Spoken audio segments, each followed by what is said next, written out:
listening to the Voice of Russia in London. I'm Juliet Spare.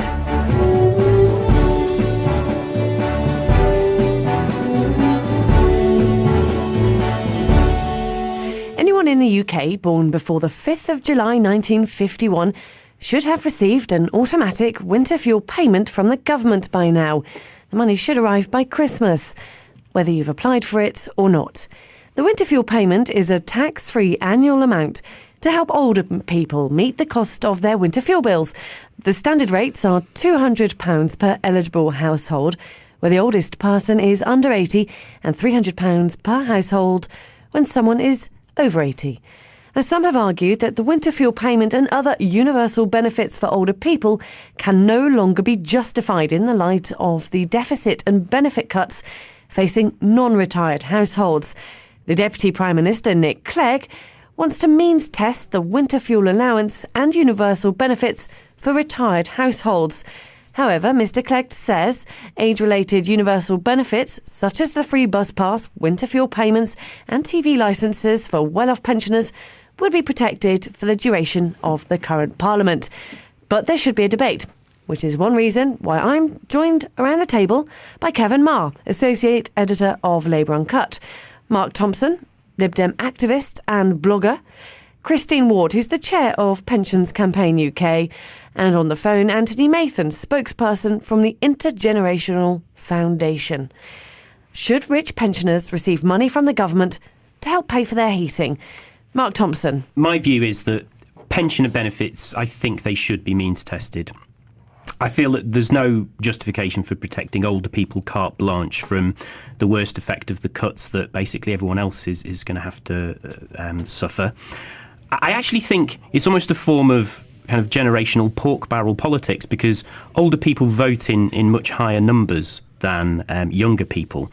And I do feel that that's one of the main reasons why they end up being protected from most of these cuts. And I do feel that I just struggle to see the justification for, I think there are 450,000 older people who are higher rate taxpayers, and yet they will just automatically receive this £200 or £300 a year for fuel payments.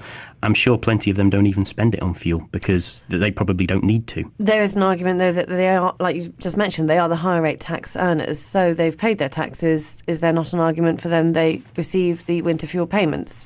Well, I just don't agree with that. I mean, I think even in the good times it's difficult to justify that, but especially at the moment when there's such a squeeze on public finances, when we're seeing, people of working age having their benefits frozen at a 1% rise for 3 years, which we all know means effectively a cut. I mean, you can call it a rise, but really with inflation at 2.5%, 3% and floating around that level, it's effectively over the next few years a cut of around 6%. I just don't see how it can be justified.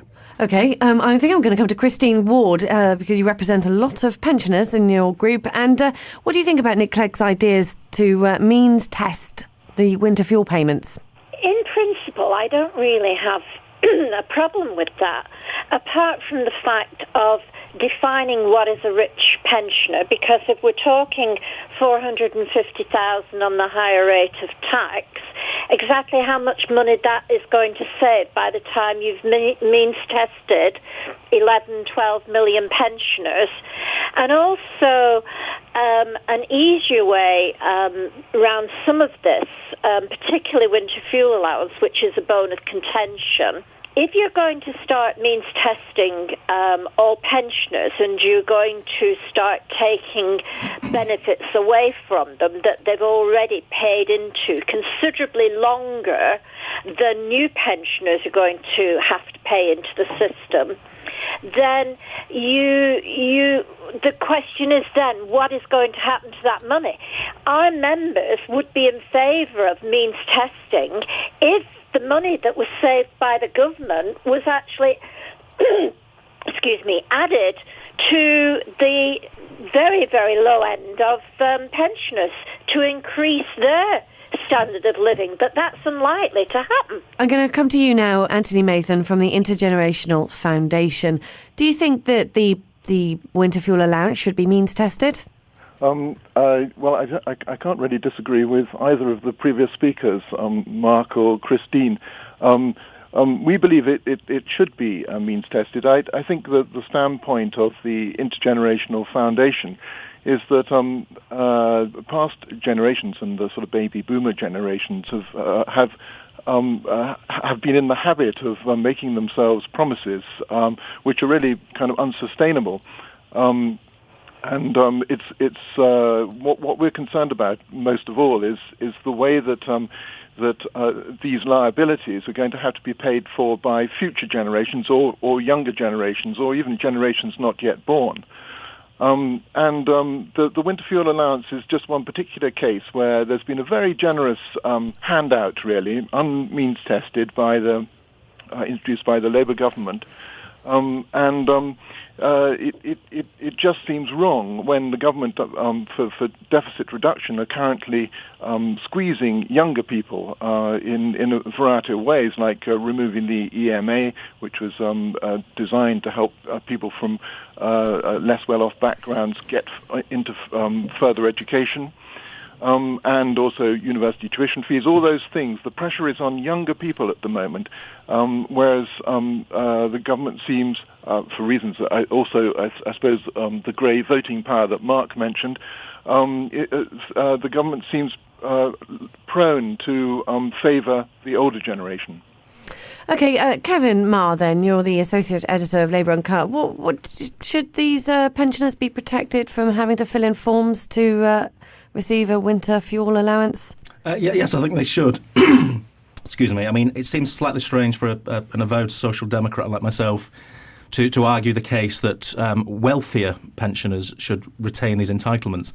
But I think they should. And I think they should for a very important principle that I think removing these entitlements, means testing these benefits, is a decisive step down the road that sees the founding principles of our welfare state broken up. Those principles of universalism, those principles of social insurance. I mean, you were lighted a minute ago, Juliet, about many of these pensioners having paid into the system. That's the basis of our welfare state, that you pay in and everybody pays in and then you draw out when you need to. Now that does seem slightly counterintuitive when you've got some pensioners who are wealthy, some pensioners who don't spend their winter fuel payments on winter fuel, they spend it on other things as well. But I mean, I think we have to be very careful here that there's right through the debate around welfare reform are lots of apocryphal tales of what people do, what people don't do, but often very little evidence. Now, I mean, I think what sits behind some of this desire is twofold, really. I think Mark's argument and the Nick Clegg argument about utility, that actually we should be targeting resources at poorer pensioners, is superficially attractive, and I don't disagree necessarily with that, but I think it stores up this long-term problem that we erode the foundations of the welfare state, which leads us to the other driving force, which is, I think, frankly, elements within the coalition having an ideological drive to remove those founding principles, to sort of dichotomise British society between the strivers and the skivers. And I think if we go down this road, it starts to build this narrative that you've got a section of the population who benefit from the welfare state and from benefits, and a section of the population who pay for that. And if that section of the population don't seem to benefit from it, it doesn't take a great leap of logic for them to say, actually, why are we paying for this? And I think that's the great danger politically, as I would see it, and that's why I, as a social democrat, perversely as it may seem on this particular issue, would support retention. Mark Thompson. Yeah. I mean, I think probably a little bit like Kevin just said, that there's a superficial, or in his perception, a superficial attractiveness to what I was saying.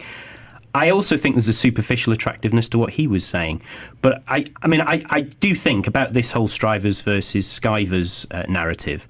I actually agree with him that I think George Osborne hasn't been doing he hasn't been doing himself any favours or his party any favours with that whole narrative to do with keeping benefits down for working age people, and for trying to divide the working against the workless. I think that is a really bad thing, and I don't agree with that. But I don't think that that's what's happening here.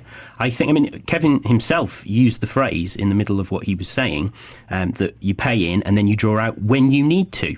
I wrote that down, when you need to.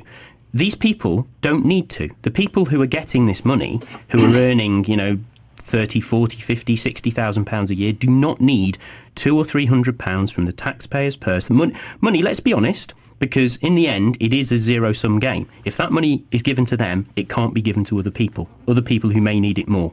And I just think that this idea that you have this principle that everyone pays in and everyone must get money out, I just don't agree with. I think people who can afford to pay for the fuel themselves, afford to pay for the TV licences themselves, which we haven't mentioned, anyone over 75 gets a free TV licence. Again, I struggle to see the justification for that. Just because you happen to be over 75, I don't see why that should be. I'm not saying we shouldn't have these benefits at all. Of course we should. But I just think it's difficult to see how we can justify paying them to everyone in this way. And I think there are all kinds of ways in which we can help older people who would struggle to fill out forms. I mean, Citizens Advice, various charities, members of the family of the older people and so on. And I would really hope that people wouldn't fall through the net. But I just think with the billions and billions of pounds that are spent on these universal benefits, we have to do something about it. It just isn't fair. You're listening to The Voice of Russia with me, Juliet Spare, and we're talking about whether rich pensioners should receive money from the government to help pay for their heating, the winter fuel payment. I'm joined by Kevin Meagher, Associate Editor of Labour Uncut, Mark Thompson, a Lib Dem activist and blogger, and on the telephone, Anthony Mathan, spokesperson from the Intergenerational Foundation, and Christine Ward, Chair of Pensioners Campaign UK. The Department of Works and Pensions is moving more and more to filling in forms online. 40% of pensioners don't have internet facilities, nor do they even have computers or want them. They're not of that generation. There was 660,000 people last year, or pensioners, got the warm home payment of what was this year £130. So if you take 450,000 higher rate taxpayer against 660,000 on the very lowest rate of pension benefits, you're actually not particularly, for the cost of means testing, achieving very much. And I would also like to point out that pensioners retired today will have worked 45 years plus and paid into their national insurance for 45 years plus. New pensioners coming up under the new pension system will only have to make 30 years of payment. Now, when people first started paying into their national insurance, which was part of it was always recognised was going to be pension contribution, we didn't ever think that by the time we got to 65 or 70, somebody was going to come along and say, hold it, you've made sufficient provisions separately from this money, so we're not going to give you anything else.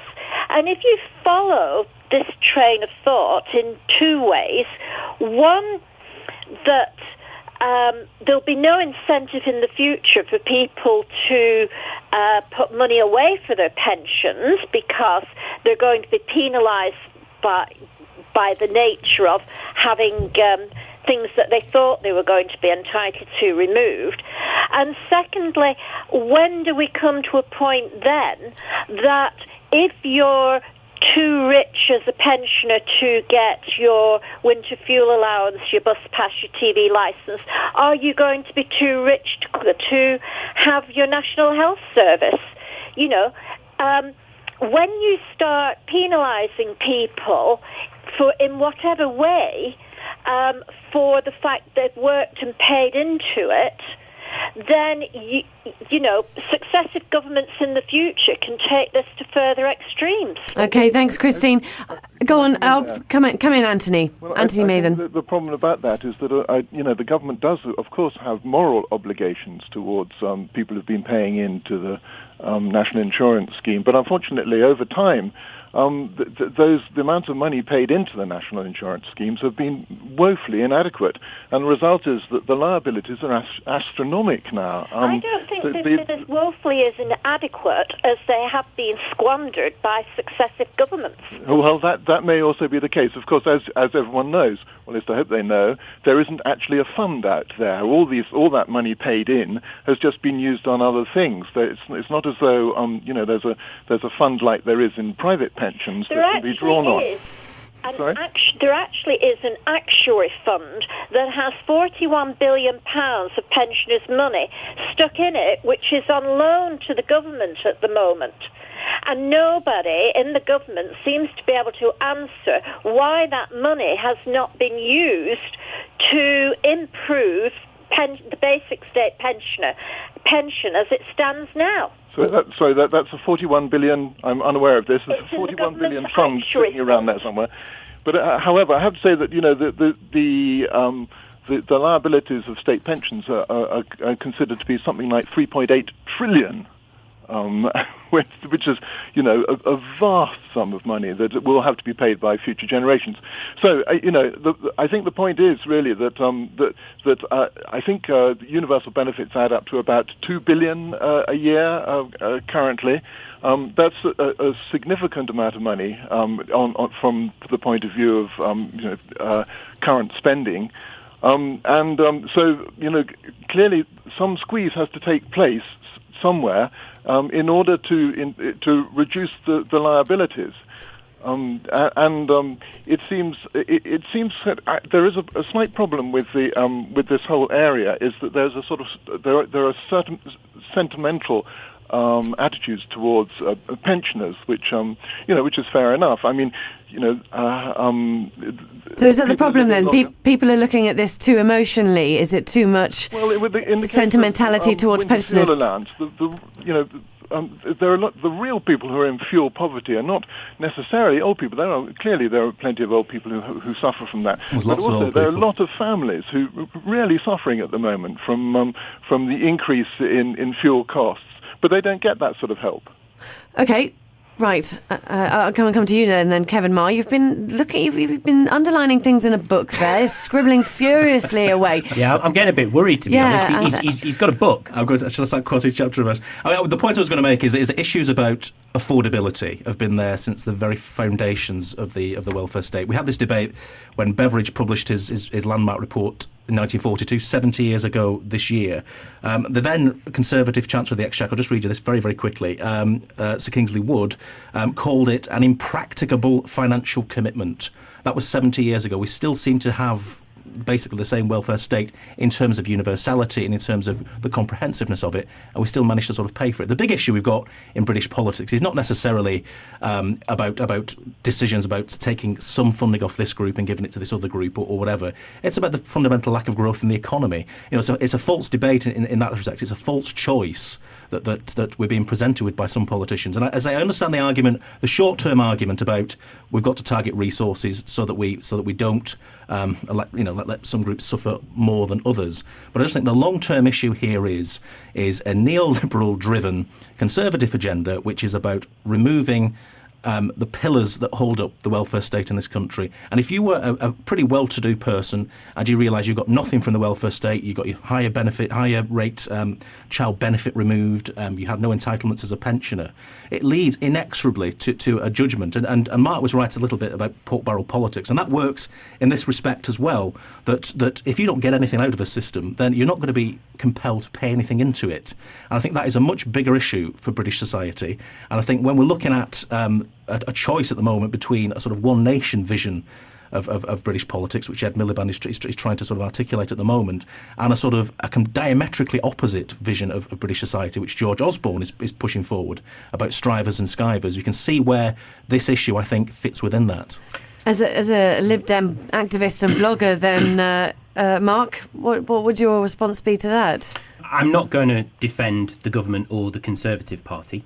I'm a Lib Dem activist, and there are certain things that this government have done that I don't agree with. But I don't think, even in my darkest times, that this government is trying to dismantle a welfare state. I just don't see that happening, Kevin. I don't understand where that comes from. And I mean, it's an interesting attack line that I've heard Labour use time and time again, and the Lib Dems are accused of also being complicit in this. I just don't see it. I think, and particularly this proposal is actually trying to make things fairer. It's trying to make sure that it changes the way that things are distributed to be more progressive. I also just wanted to pick up on something that Anthony said as well.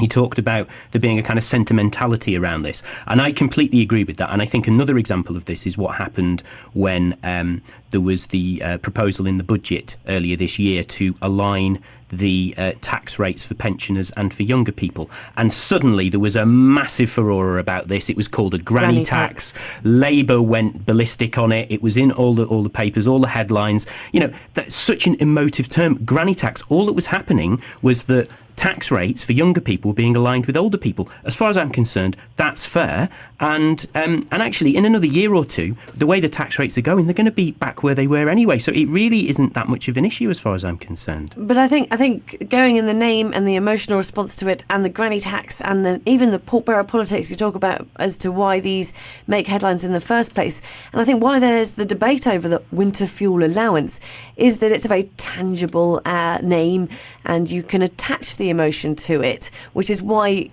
politicians use it for debate for perhaps fairness. I think when we're talking about the emotiveness of this, we need to remember that the vast majority of pensioners are actually on very low pensions. We pay the third lowest pension in the EU. Now, whenever this, first of all, the granny tax was a media explosion. It wasn't an explosion from pensioners. No, to be fair, Christine, sorry to interrupt, but Ros Altman was very, very active on the media. She's a spokesperson for one of these organisations that speaks for pensioners, and she was saying that it was very unfair, and there were other people as well. You may not have been doing, but it wasn't just got up by the media. There were spokespeople for pensioners groups also arguing for it as well. Yes, but then when we follow this one on, whenever this emotiveness, whether it be in Parliament or whether it be in the media, the vast majority of older pensioners get very upset at the fact that, A, they see means testing as being degrading. Somehow they're begging for the money or going to have to beg for it. And secondly, it then starts worrying the poor pensioners and stressing them to a degree that my mailbox gets full of people saying, are we going to lose our winter fuel allowance? Bearing in mind that pensioners spend more time in their house with their heating on than, say, a young couple would who are going out to work. My heating is run from 7 o'clock in the morning till 9 o'clock at night because I'm in my house all day. Therefore, my heating bill is considerably higher than somebody who's going out to work. I think that's an important point. It is you look at I'm just jotting down the benefits that the pensioners are entitled to or do receive. You know, the winter fuel payments, which we're talking about, the free TV licences for over 75s, free bus passes, free eye tests. Now, these are sort of very practical benefits. This is not sort of state largesse. This is very practical benefits, very practical transfers that help, I think, to sort of stave off some other problems that we would get. You know, if pensioners didn't have free eye tests, then there'd probably be a rise in incidences of glaucoma and things like that would go undetected. Now, free eye tests, frankly, cost peanuts. I mean, most high street opticians will do them for a tenner anyway, so there's the peanuts involved there. I mean, in terms of the totality of money that's saved by removing these benefits or means testing these benefits, you know, I think politically the government will end up realising it's not worth the candle because they're going to be on the receiving end of an awful lot of stick about this. But I think in terms of the financial utility of it, in terms of how much money this is actually going to raise, you know, again, I think these are very, very sketchy, back of the envelope sort of figures, and you know, I think they'll probably realise it's not worth the battle. You're listening to The Voice of Russia in London with me, Juliet Spare, and I'm joined by Kevin Meagher, Associate Editor of Labour Uncut, Mark Thompson, member of the Liberal Democrat Party and blogger, Christine Ward, Chair of Pensioners Campaign UK, and on the phone, Anthony Mathan, spokesperson from the Intergenerational Foundation. And we're talking about whether rich pensioners should receive money from the government to help pay for their heating, the winter fuel payment. There's the practicalities of these benefits and the emotionality of the benefits, but I know, obviously, Mark, you're coming from a very more political perspective and the fairness of it. If you asked most young people if they want their grandparents' benefits removed, they would say no. But Christine, that's an emotional way of putting it. People's grandparents, that's appealing to emotion. I mean, at the end of the day, we have to be quite hard-headed about this. It is, but you take away a pensioner's bus pass who doesn't drive. Exactly how are you going to enable them then to get out, particularly they live in rural areas? How are you going to enable them to get out, to get their groceries, etc.? If they're not online, they can't have it delivered. You know, buses are not cheap anymore, and it's more than just a bus pass. It's the social aspect of people getting out of their house. Yeah. If you've got to start worrying that you can only do one trip out of your house a week because of cost, you are going to create, as one of the other panelists said, a huge amount of more problems. But Christine, we're not talking about taking bus passes away from all pensioners. We're talking about taking them away from the richest pensioners, the ones who pay higher rate tax, the ones who are earning at least £42,000 a year. So we're not talking about taking bus passes away from people who then won't be able to get buses. We're talking about people who could then use their money to pay for buses if they wanted to. So are people who earn £42,000 a year rich? I have then? a bus pass, and I'm 64 soon, and I have never used my bus pass, and I'm certainly not in the category of a rich pensioner. I prefer to drive my car. Alan Sugar does not go out on the bus.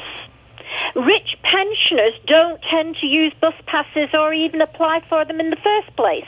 I think that the bus pass issue is a slight distraction. I mean, it's the winter fuel allowance, which is the one that's causing the headlines.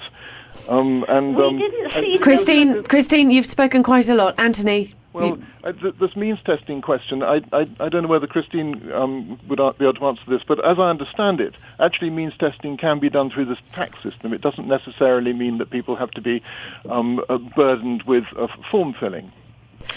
I would agree, and that would make more sense. Kevin Meagher, final word from you then. We know that pensioners, in terms of the tariffs that they pay for their energy costs, and obviously energy costs have grown exponentially in the last few years, we know that pensioners are often the least able people to navigate the correct tariffs. So removing winter fuel payments will plunge a lot of pensioners into fuel poverty. We've still not nailed this issue about what a rich pensioner is. You could be an upper rate taxpayer, Mark, and as an individual, and we're still talking about a pensioner household here. We're still talking about two people. The idea that 42 people on £42,000 a year are rich and therefore can afford to lose upwards of perhaps £500 a year. I think you're going to be in for a shock if you think you'll get away with that one. I think, people who earn more than £42,000 a year are definitely in the highest earners in the country. I'm not sure of the exact figures, but it's going to be around kind of the top 20, top 50, maybe even top 10% of earners. So I don't think that cuts much ice. Also, pensioners usually have got their houses already paid for, so they don't have those kind of expenses that younger people do as well. I'm not going to sit here and say who are rich pensioners and who aren't, but the tax system makes it clear that anyone who earns the higher rate of tax is considered to be well off enough to pay tax at 40%. And I just think at the end of the day, these non-means tested benefits, they can't be justified, and especially at a time of economic difficulty, we're going to have to do something in order to make sure that this fairness is spread across the generations. I'd really like to thank all my guests for joining us to discuss winter fuel allowance. Kevin Meagher, the Associate Editor of Labour Uncut, Mark Thompson, Lib Dem activist and blogger, Christine Ward, on the telephone and Chair of Pensioners Campaign UK, and Anthony Mathan, spokesperson from the Intergenerational Foundation.